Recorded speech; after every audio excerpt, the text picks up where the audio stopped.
Hi, everyone. Thanks for joining me on the live stream today. Already got lots of comments on YouTube, and let's see if we got any people on Twitch watching today. Let's see. Rhett Thompson, thank you for joining me today. He says, hey, I made it. Gonna have to start bribing Griffin to make sure he does this more often.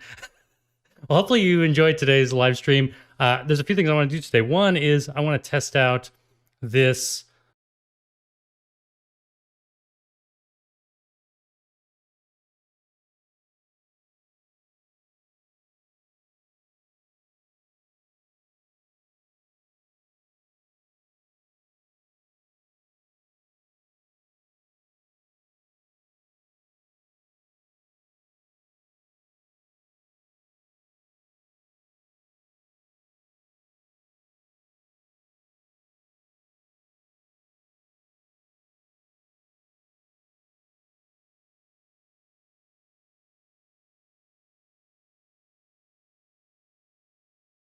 my audio.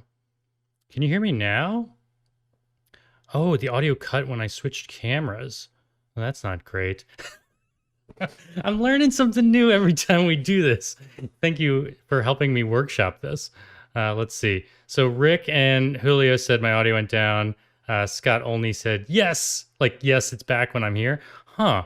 That's weird that it's not in my other thing. Let me, here's what I'll do. I'm going to copy my audio from this scene. Let's see. Copy this audio. And I'm going to paste it into...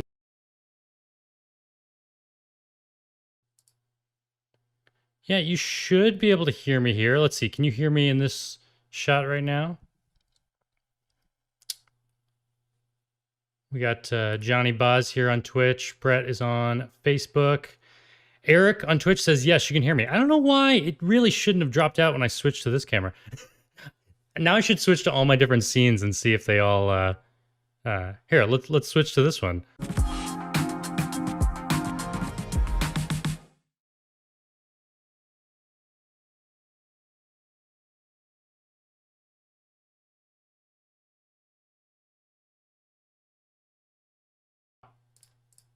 Wow, that's really annoying. That is not supposed to happen. I don't know. I'm not sure why OBS is doing that. I feel like that's OBS causing an error between scenes. The audio should be in all of those places, and it's not. But you could hear the little sound though. Let's. So the sound worked. Just you couldn't hear me. Well, here I just pasted my audio. Let me just paste it. Okay, can you hear me now? You probably can. Let's go to all of these scenes I have and paste my audio in. Okay, I think you can hear me here because it's still showing up on my my little meters there. Let's go to this one. Yeah, this one looks good, I think. Tell me if you can hear me now. I don't know why it was just those two.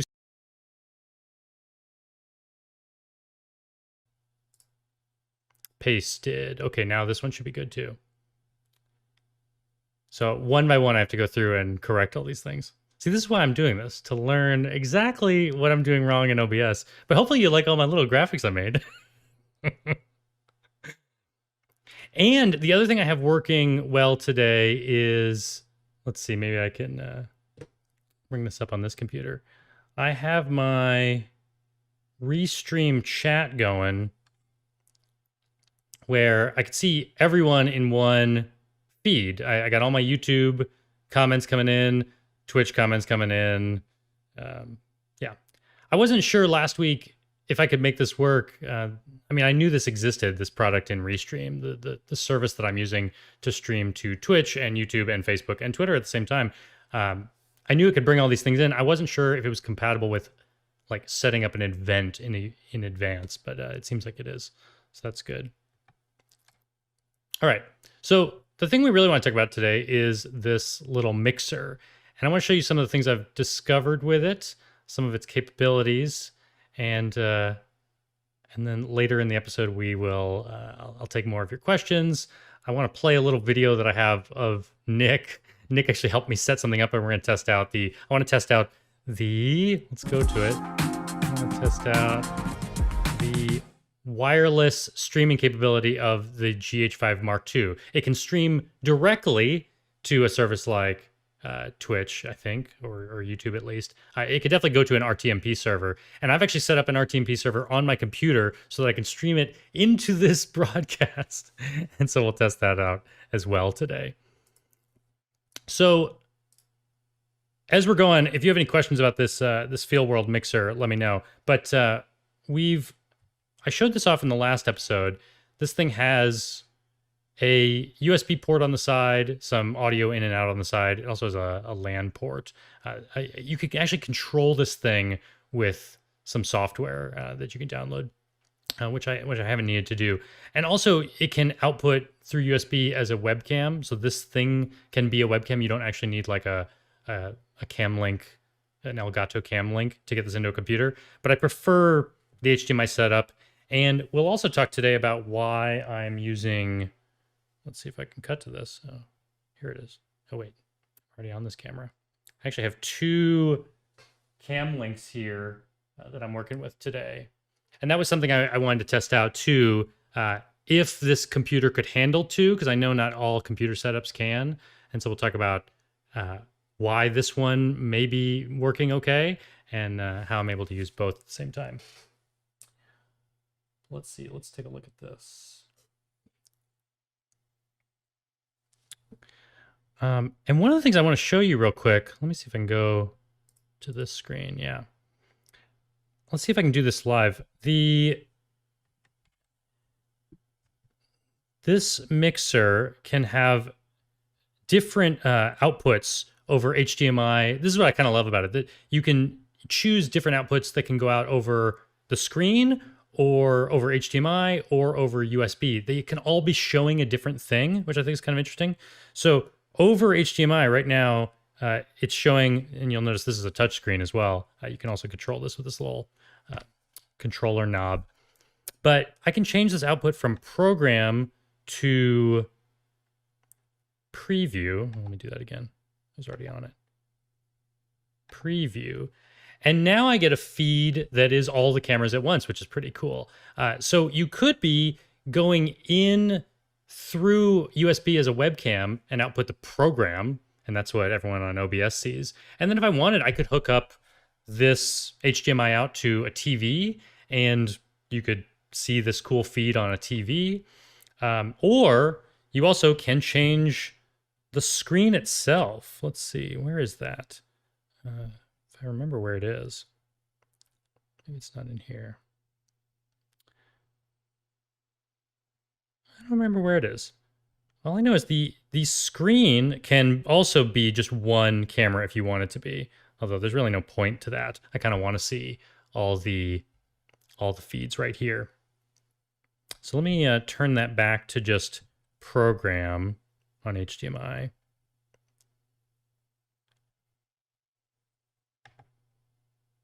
But I like that you have the flexibility in all three places to do this. And then I want to show you one more thing that's kind of weird about this device that I could have sworn was definitely a malfunction. But I talked to FEELWORLD and they were like, no, this is actually how it's supposed to work. So let me go back to just the main screen right now. You notice that the way I'm operating this thing is I'm selecting a camera shot and it's showing it in the preview monitor what I'm about to cut to. And then when I pull the T-bar, it actually goes. And when I do it this way, it's flawless. Like the cuts are perfect cuts. Even when I cut to, let's see, even if I cut to like a weird source like this, this is my MacBook Pro coming out over HDMI. It seems to work just fine, just perfectly. The weird thing though is you don't always, I don't necessarily want to be pushing buttons and then moving the T-bar as fun as like Peter thinks that is. And he may join us later in the broadcast. So there is a mode in the FX menu under mix. Oh wait, I have that wrong. It's under the mode menu. You could change the mode from T-bar to fast, which sounds like exactly what I want. Like, let's eliminate the T-bar. Let's just do this quickly. You can also change the speed, although speed does not go below half a second. And this is where I thought maybe I needed to correct it. And so now I want you to watch and see if you can catch the problem here that happens. So now we don't need the T-bar anymore. In fact, the T-bar doesn't do anything anymore. And now it's just whatever button you push is going to be our camera. So here's camera 2, camera 3, our MacBook. Camera 3, camera 2, camera 1, camera 2, camera 1, camera 3, camera 1, camera 3, camera 1. It is fast, but do you see the problem here? That why this is just like not acceptable for broadcast? I want to see what people in the comments are saying.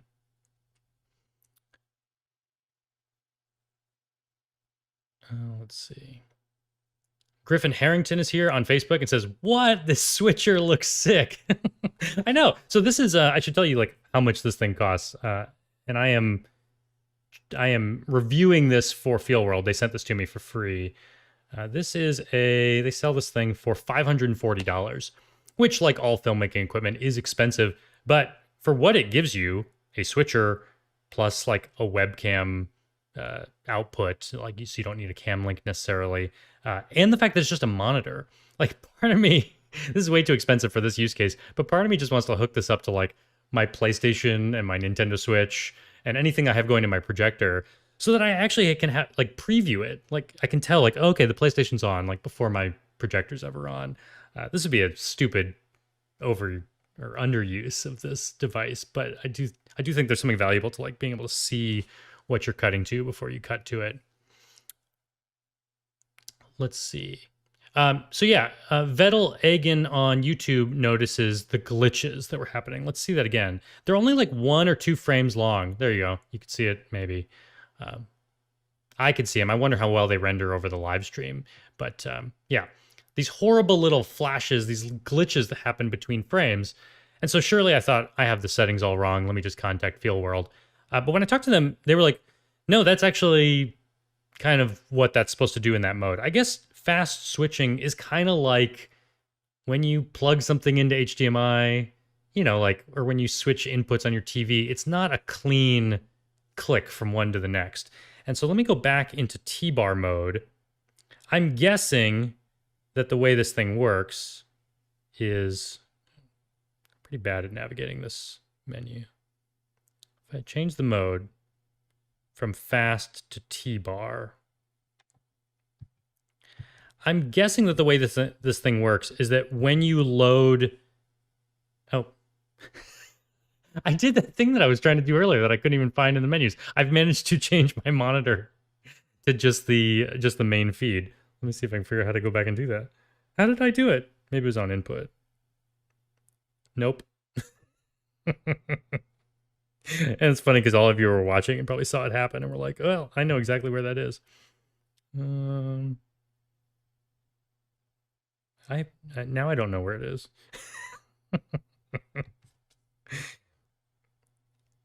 Was it in mode? No, it wasn't in mode.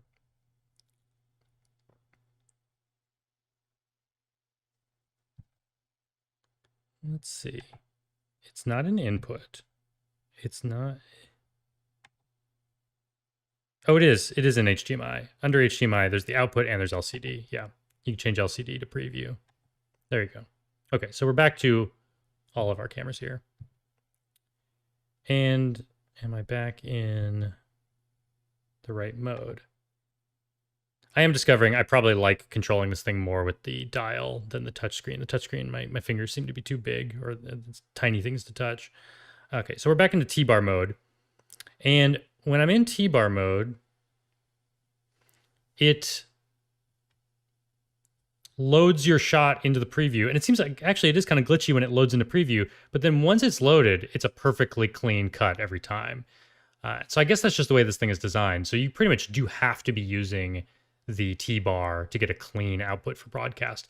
I suppose if this was not for broadcast, if this was just, or you were cutting like in OBS, maybe you just need to get the feed sending the right signal to OBS before you actually switch scenes. I suppose if you were doing something like that, this would work just fine for that use. Rick Morris says it needs time-based correction and sync. I can't tell if you're talking about my feed or if you're talking about the problem with the L2 Plus. Nick Henderson points out it almost looks like it cuts to white. Yeah. Yeah. So when I freeze framed, I did a recording on these glitches. They were kind of almost like field glitches. It was like half the field would be filled with like gray or something or a previous shot. It was like mixing in a weird way. And so at first I thought, well, maybe some of my cameras are outputting like interlaced and other cameras are outputting progressive. And let me make sure there's not some weird mixture thing happening. But actually, every camera is sending out the same 1080p 30 frame per second signal, I believe. And so it's definitely not that's the issue. It is the way that the device is, the way it operates. Let's see what other comments we have here. Old Gymnast on YouTube asks about the picture-in-picture. So yeah, there's in the menu, in the FX menu, there's a place for picture-in-picture. Let's see what we can do. I'm already doing a picture-in-picture in OBS, so it'll be funny to do a picture-in-picture in here. All right, I've clicked on something. Let's see what it does now.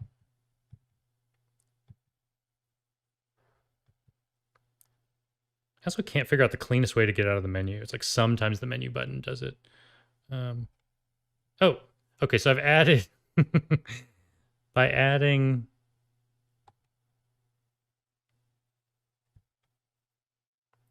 I can like add a shot to another shot in the preview window here. And then when I cut, oh, it's hidden behind my little thing, but here I can hide myself for a second, I think. Yeah.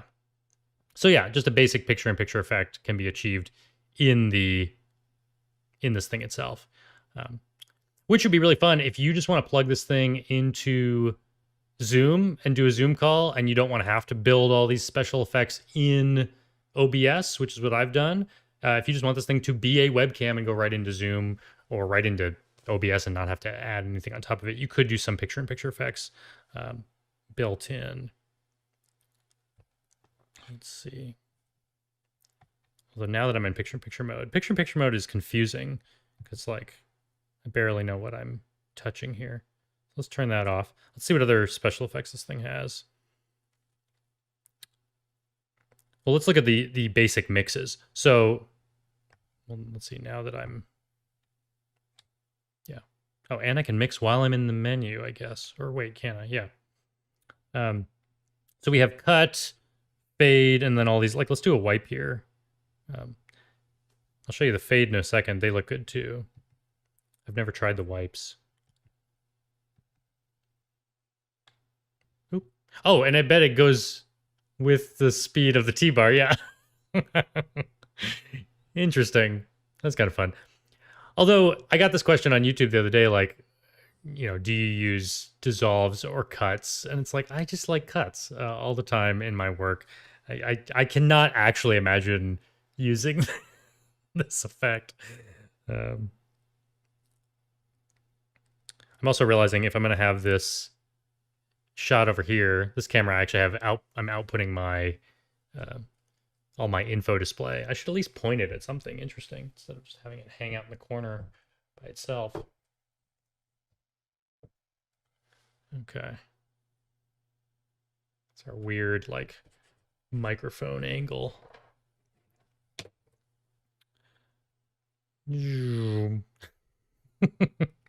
Okay, so there's that. I could actually imagine many people using the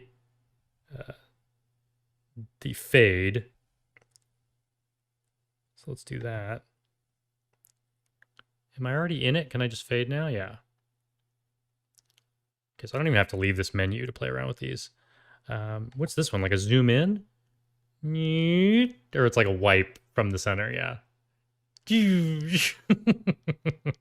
right, this is more fun than I thought it would be. And let's see. We have a comment from Bjarn Yakis on, I hope I pronounced that right. I'm sorry if I didn't. On YouTube, a Blackmagic A10 Mini seems to have more functionality and is only $295. Oh, well, that's interesting.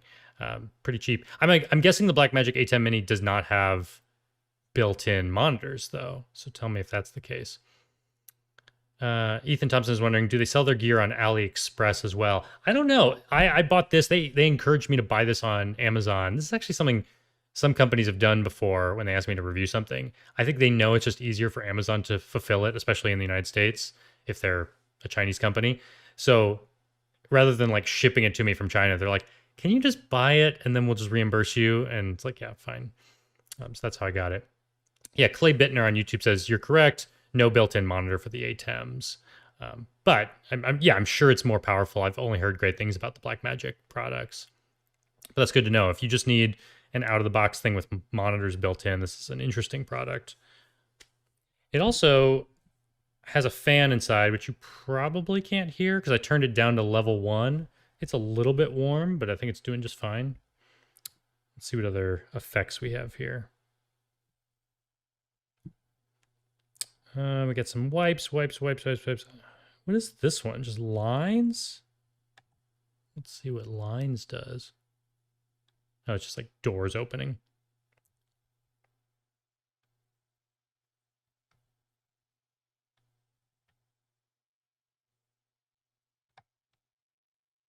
Sometimes it says, sometimes if you don't pull the T-bar down all the way, I got a little error on it that said T-bar not finished.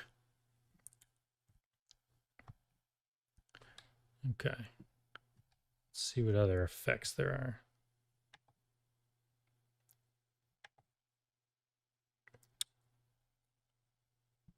Oh, this one looks dumb. It's like mini barn doors or shutters. I don't know what you would call that. What's this one?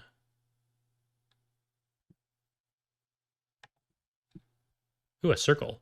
That's like the that's like Star Wars wipe. That's kind of fun. But yeah, I just imagine I would be using a fade and a cut 100% of the time. Probably cuts 95% of the time, and maybe I would use a fade sometimes. But wait, we should be back on cut now. Let's see. Why is it not? Still not on cut. Still fading. Let's see why.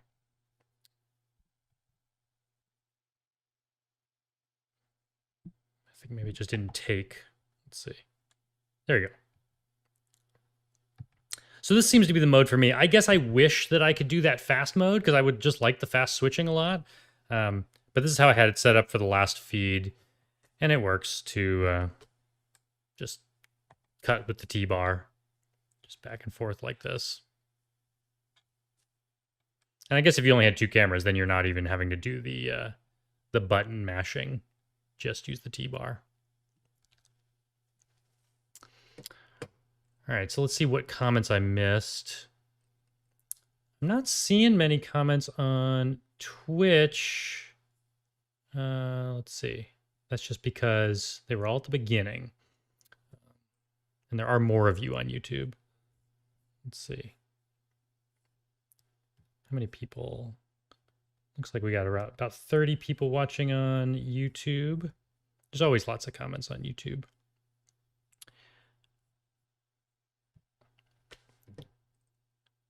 Oh, and so Vettel Egan wants to know about the build quality of this device. I mean, it feels pretty solid. I mean, I guess this is plastic. I don't know. It has kind of like a hard, it feels like it's metal, but it's, I don't know, maybe it's a plastic case. It feels pretty substantial. The interface is obviously not the most advanced looking interface, and it seems like it takes a moment for it to load up. It also has chroma key, which I'm not sure how you would control it on here. That seems like it'd be crazy complicated. Let's turn it on. But then, like, how do you pick a color on a little interface like this? I can choose green, but like the buttons are green, but they're probably not the right green. I mean, you really have to mess around with all the settings here. And I cannot imagine I would be able to do that well on this device. There is software that you can control this thing. So I'm guessing maybe chroma key is one of the things that you would actually want to control on the computer side and tell this thing what to do. I can't imagine I would ever use this for chroma key. Interesting that it's built in. And then what is PTZ? Oh, this is like an IP camera, which I don't have any IP cameras. And I don't think in a little bit I'll show you how I can use the GH5 Mark II to live stream into this stream, but that's using an RTMP server, which I think is got to be a different protocol than IP cameras. But I have seen people who have studios with IP cameras set up, and I guess you could send it into this device. Let's see. I guess Casa de los Perros Studio has the L1 of this device. I have not experienced any of the other products that FeelWorld makes. And says that the L1 runs hot, but that a laptop cooler takes care of it nicely. Yeah, this one seems to dissipate heat pretty well. My friend Matt, who runs the YouTube channel Red Boy Vlogcast, says, so cool, just wish I needed it versus wanting it. Yeah. Well, and this is part of why I'm doing this live stream is like, without a live stream, I do not need a mixer. There is no reason for me to have a mixer, but I have the cameras. I have enough cameras to plug into a device like this. And if I am on having some fun with, oh, now I'm in like chroma key mode or something. Like now none of my buttons are doing anything. Let's see. Maybe I need to turn off chroma key. Well, let's see. Chroma key's off. What mode have I put it in? Am I like in IP camera mode? I don't know what I've done. Let's see. No. Okay, now I'm back to normal, I think. No, I'm not. I can't tell what mode I'm in. I'm only like switching between these two cameras. All right. Well, I've messed it all up. Let's see. These are my two shots. They're cutting back and forth just fine. How can I replace that shot? Oh, there we go. Well, now it's the same shot. No, I think I am doing some weird special effect thing. I just can't tell which thing. How do I turn it off? Let's make sure I'm just on regular cut. I'm in regular mode, in T-bar mode. What other weird thing do I have turned on? Let's make sure picture-in-picture's off. Oh, maybe my picture-in-picture was not off. And go back. Let's make sure the IP camera thing is turned off. I don't think you can turn it on. There's an enable, which is set to off. And chroma key, oh, is turned on. I thought it said off a second ago. Okay. Yeah, it's not the most intuitive interface. Now, granted, I haven't spent a lot of time in the menus because, well, every time I go in, it's just to like turn on the T-bar or not. Let's see. Now we have the same thing previewing. Okay, now that works. Now this works. Okay, that's the mode I need. That's all I needed to do. Cool. Let's see. Nipau Tarzolny 2 says that the PTZ is for remote control CCTV movable cameras. So yeah, maybe you can actually control the movement on here. Yeah, that's what old gymnast says. Pan, tilt, zoom. Oh, that's what PTZ is. Thank you for the acronym education. PTZ for pan, tilt, zoom. Eric on Twitch says that he never knew that the FeelWorld even made this device. Only knew of their camera monitors. And Matt Shivers on Facebook is hoping that my son Peter shows up and helps me. He is napping right now, but he may join us in a bit. We'll see. Let's see. We got a question from Simon Larson on YouTube. Does it decode all inputs separately, or do you have a master frame rate across all sources? I think in the settings, you can control what its output is. Let's see. I think that's in HDMI.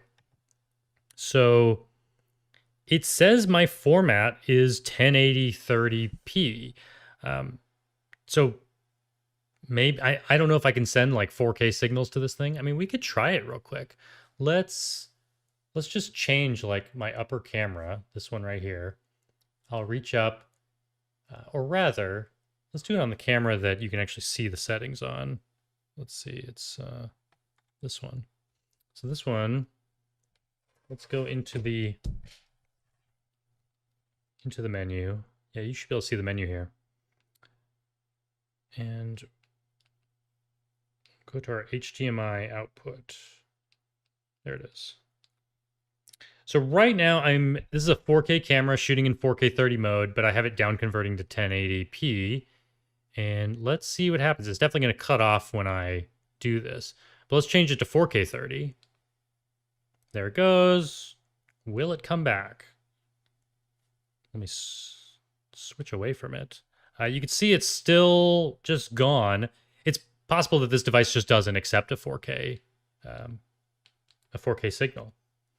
Now let me send it a 1080i signal and see what happens. It shows up. And switching to it is just fine. Although I feel like I can see, I could see the interlacing. So I'm assuming it's outputting it as a progressive signal, even though it's an interlaced source. Let's see if there was choices about that here. The format choices are, well, and I'm wary to change this live, but I mean, it'll let me do 1080 60 output. It has a few different resolutions, like 1280 by 720, but it looks like it'll go up to 60 frame rate. I'm guessing this is all in progressive. I don't see anything about interlacing, and I'm staying on 1080/30 here. Okay. So yeah, now we know it doesn't take 4K signals, which I wouldn't want for this, you know, for live streaming anyway. But it's cool. I do like about the GH5 cameras that I can shoot in 4K. I'm actually recording on this camera right here in 4K, but it's outputting a 1080 signal to the switcher. So leave that camera in that mode.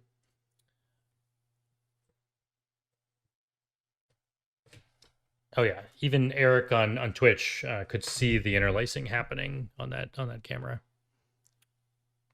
And yeah, Iragram 3 points out, I don't really think it matters much to have 4K during live streams. Yeah, I mean, not now.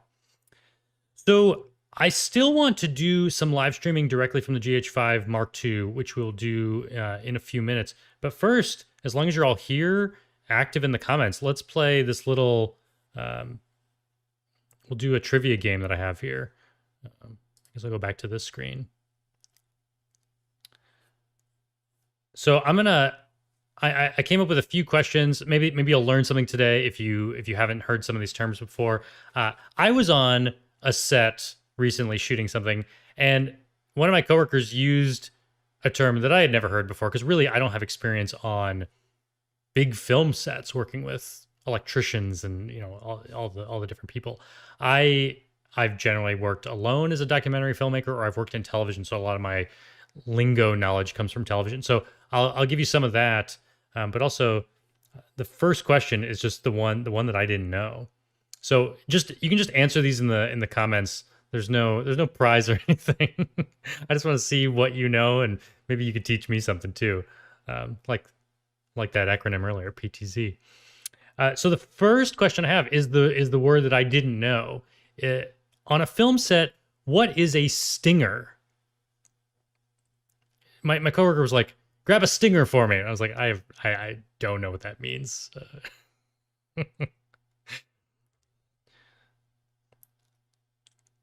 do have to remember there's a several second delay from me saying these words and you responding. Although we'll see if like Restream is any slower. No, Restream chat is keeping up with Twitch. It looks like Eric Cardzada got it first. Stinger is an extension cord. That's exactly right. Yep. Lots of people saying extension cord. Mark Cordero says, "Isn't that a cocktail?" I mean, it sounds like a great cocktail. Alvar on YouTube says an extension cord might be mainly an American thing, though. But yeah, I mean, it's one of those things too. It's just a reminder that not everyone knows these words. So when you're on set, I mean, it can be helpful to use a word like stinger if everyone knows what it means. But just be prepared to deal with people like me who are like, no, I've always called it an extension cord. I suppose stinger is a little bit shorter.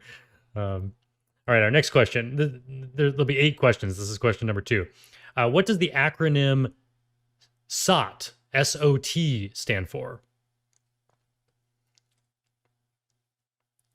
This is from Television News. And it's one of my favorite acronyms.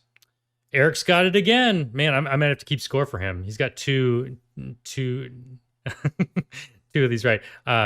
Sound on tape is what SOT stands for. So it's a soundbite. And so it's referring to the sound of that interview on tape.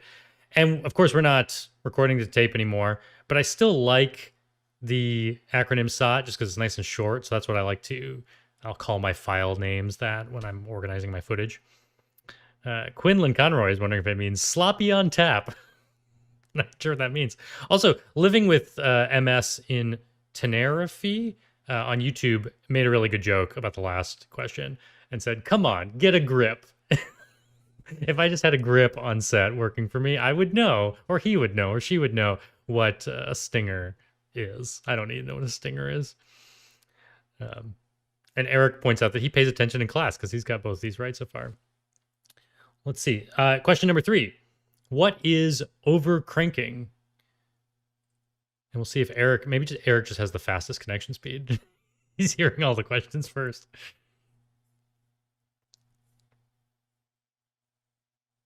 And now I'm watching to see how quickly comments come in on Restream versus Twitch. All right, I'm getting no. Oh, here we go. Yeah, so they came in right after each other. Eric first, and then Johnny Boz. Eric said, "Isn't that how they shoot slow-mo?" And Johnny says, "Is it increasing the shutter speed?" Those both sound right, and technically they are both right. But overcranking is specifically talking about speeding up the recording speed. Like literally you would take an old film camera and crank it faster to record the frames faster, which actually would speed up the shutter as well. But overcranking means slow motion, which is kind of counterintuitive. It's like faster recording equals slow motion, which yes, it does. There's also undercranking to shoot fast motion, which isn't used nearly as often. Yeah, just increasing the frames per second that you're capturing. Presumably the idea would be you are still presenting these frames 24 per second in the end product, but in the old days, I mean, I feel like they literally had to like control it at generally the right speed. Like this is 24 frames a second. And if you do it a little bit faster now, maybe you're capturing, I don't know what they were capable of going up to, but maybe you're capturing 50 per second. And then you're going to play it back at 24. So that's how you make slow motion. Which I feel like having a 3-year-old was kind of a hard thing to explain to a child about, like, we would record slow motion on the iPhone because it's fun, and then we'd watch it back. But he would want to perform slowly for the camera after watching these things back. And it's like, no, you do it normal. In fact, we should do everything fast. The faster we do it, the more interesting it looks when we slow it down. Tenerife is an island in the Atlantic off the coast of Africa. It belongs to Spain. And Tenerife, maybe, or Tenerife. I'm butchering this pronunciation, I'm sure. That's where living with MS in Tenerife. That's the meaning of that username. Rhett Thompson points out that undercranking was used a lot in action movies, especially martial arts movies. Yeah, to make it look more intense. You could undercrank to like just ever so slightly speed up. You don't want to like double the speed because it would look insane and silly. But if you speed it up, it probably doesn't take much. 10% makes, a punch look more intense. Draw Blank on Twitch says they did. That's why old films sometimes appear to run faster than real time. Yeah, I always kind of wondered about that. Like, they don't look like they're the correct shutter speed, and maybe it's just they accidentally recorded too slowly and played it back at a slightly different speed. Johnny Boz says, sounds like it sucked back then. Having to manually crank your camera. Everything sucked. You had huge cameras. And, who knows how long between shooting it and actually viewing what you shot. Let's see. Alvar on YouTube wonders, if you built a mad gear ratio system, could you get frame rates higher than some cameras are capable today when you were to crank it by hand? I'm sure if you cranked it too fast, you would just break the camera. Although, if any of you have had the joy of going to film school and using like an old, like, I can't remember what these cameras are called. I used to shoot on like these 8mm or 16mm cameras that were like newsreel cameras from like World War II era. And they're just built like they're guns. Like they're just built really strong. And I can't imagine it getting jammed. And it just looks like a real solid piece of machinery. They don't make them like that anymore. And Vettel on YouTube wants to know, do you know what production assistant is called in Norwegian? It's prodas. That it translates to professional toilet. Oh, that's sad. All right, let's go to question number 4. In television news, this piece of gear is commonly called sticks.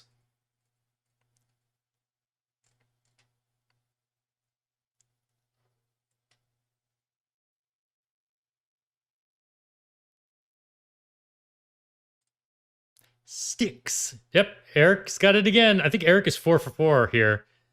He says tripods. He came in just before Hank-O-Matic, who said tripod. Everyone's saying tripods. I think Eric just has the fastest connection. He's actually in the other room watching. Let's see. So yeah, sticks is what I mean. I don't know if you tell me if people call tripods sticks on set as well. I've always heard it in a news environment, but maybe it's everywhere. Or like people when they're setting up their sticks on the risers at the back of a campaign event or something. And Lesson Hacker has a question about overcranking and undercranking. He says, wouldn't the speed of the film reacting to light be more of a limiting factor than the cranking speed? That's a great point, because the way that those old cameras worked, you would crank them up and the shutter speed is pretty much attached to the frame rate, because as you turn it, as it turns, it has a rotary shutter that turns with the frame rate. So you would be speeding up the shutter, and when you speed up the shutter, you need more light because you're getting less light in on each frame. Which is, any of you who've shot slow motion know this, that the more you slow down the camera, the more light you're going to need. Which may not make a huge difference when you're just like doubling or quadrupling. But when you're shooting like 1,000 frames a second, that's when you really need to be thinking about, whoa, did I bring enough light? Because the normal amount of light like that I have for this shoot right now would not work for shooting 1,000 frames a second. Eric does say he's on Ethernet, so maybe he does have the fastest connection. Alvar asks about second sticks. I don't know what that is. Second sticks. An old gymnast on YouTube says, yes, on set, they're called sticks.